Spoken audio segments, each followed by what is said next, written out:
rapport de jeunes. Qu'est-ce qu'il entend par la vision que vous faites chacun de vous du Congo développé? Et ce n'est que sur base de ça que nous pourrons ensuite échanger. Voilà. On commence par qui? Monsieur Seth. Ok, merci. Il y a toujours un lien intrinsèque entre conditions matérielles et façon de penser. Donc, on a l'habitude de parler de valeurs, de changements de mentalité qui, en réalité, représentent ce qu'on appelle la superstructure. Ça dépend des conditions matérielles. Cela veut dire que si vous ne changez pas la condition matérielle ou encore les conditions matérielles d'une personne, vous ne pouvez pas vous attendre à ce que cette personne-là puisse se comporter comme un riche, comme un bourgeois. Ce n'est pas possible.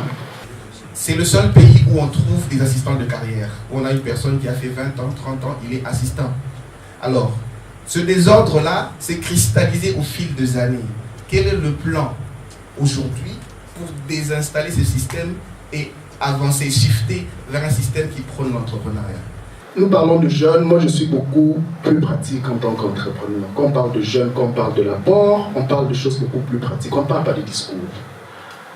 On peut commencer avec les écoles. Aujourd'hui, si vous regardez le nombre de gens qui sont diplômés, ce sont des gens qui suivent des cursus beaucoup plus théoriques. On a beaucoup plus de juristes, on a beaucoup plus de journalistes, on n'a pas des gens qui étudient des choses pratiques, des métiers techniques. On a besoin des écoles techniques, par exemple. On a besoin des écoles qui apprennent aux gens, par exemple, comment est-ce qu'on plante les graines dans le champ, comment est-ce qu'on utilise un tracteur, comment est-ce qu'on fait ces séquences. C'est de ça que nous avons besoin. Parce que quand on parle d'apport, on parle de choses beaucoup plus pratiques. Je vous donne mon propre exemple. J'ai quitté la chaire universitaire pour devenir entrepreneur. Mais ce n'était pas facile et les gens se sont moqués de moi parce que quand j'ai commencé, j'étais simple vendeur de chaussures. Là, vous allez vous demander comment est-ce qu'un assistant à l'université peut quitter l'université pour commencer le commerce au bas niveau. Parce que j'avais une vision justement, je voulais me faire de l'argent. Mais puisque je n'avais pas les moyens pour commencer grand avec une industrie, je devais commencer par quelque part. Et pour commencer par quelque part, je devais me réduire à ce niveau-là de chaleur. Je devais travailler. En ce qui concerne l'éducation, je m'adresse à M. Seth Kikouni. Je voudrais un peu ne pas vous compléter, mais un peu vous contredire concernant le système éducationnel. Je pense que pour nous, l'éducation, il ne faudrait pas que ça puisse être rénové à long terme, non. Mais notre système éducationnel est en urgence d'être reformé. Je suis déjà en train d'aller au niveau de l'école maternelle. À partir de là, que nous devons inculquer aux enfants comment, d'abord, de un, aimer le pays. Parce que si on aime son pays, on pourra se donner à fond. Par rapport à madame qui a parlé de contradictions, je ne crois pas que l'on va contredire d'une certaine manière. Parce que quand je parle de long terme, je ne veux pas dire que voilà, on va le faire plus tard. Non, je parle du résultat. Parce que lorsque vous commencez à investir dans l'éducation au niveau de la maternelle, ça prend 18 ans pour que cette personne puisse entrer dans le marché. Dans ce sens-là, c'est le long terme. Il faut attendre. Parce que vous insérez le programme aujourd'hui au niveau de l'école primaire et ces élèves-là doivent finir l'école secondaire pour justement répondre aux besoins du marché. Dans ce sens-là, c'est le long terme, ce n'est pas le court terme. Mais quand j'ai parlé d'argent, justement, je parle de l'urgence parce qu'il y a déjà des gens sur le marché qu'il faut justement reconvertir pour qu'ils puissent répondre aux nombreux besoins que nous avons sur le marché. Cependant, il y a à refaire, a dit M. Arthur.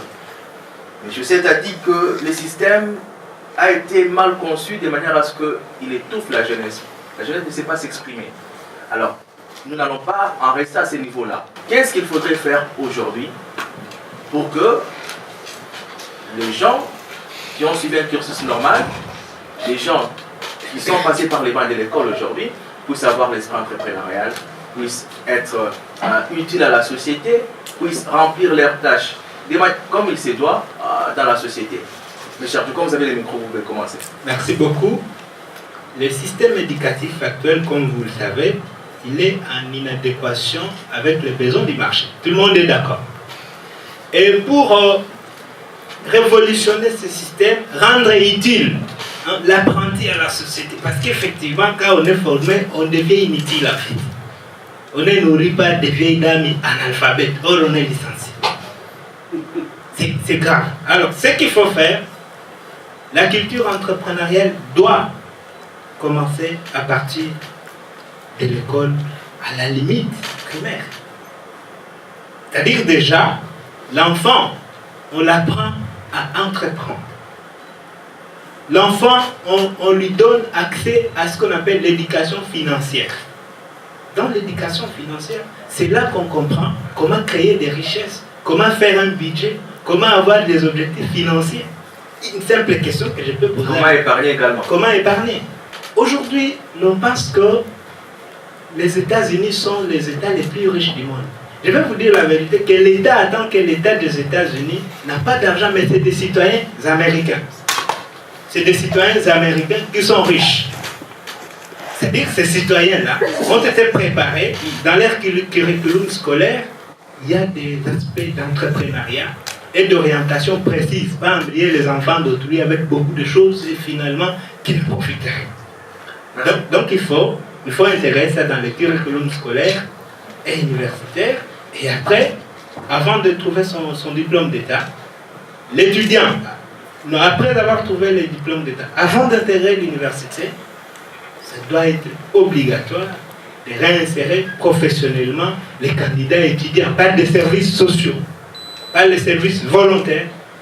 Donc quand on parle d'apport, on parle justement de ces jeunes-là qui vont commencer à produire concrètement. Parce que quand on parle de la jeunesse, on dit 65%, 70% ou même 50%, on parle d'abord de la main-d'œuvre. Et cette main-d'œuvre-là doit être vendue d'une certaine manière. Et on doit produire, c'est ça l'apport. Moi, je parle toujours sous l'angle économique. Je ne suis pas co-parleur, je ne dis pas que je suis politicien, je ne peux pas parler comme les politiciens, mais je suis entrepreneur. Je sais voir les opportunités, je sais voir comment est-ce que le Congo peut se transformer en ce qu'il est aujourd'hui et devenir un géant dans le domaine de l'industrie et un géant dans le domaine économique.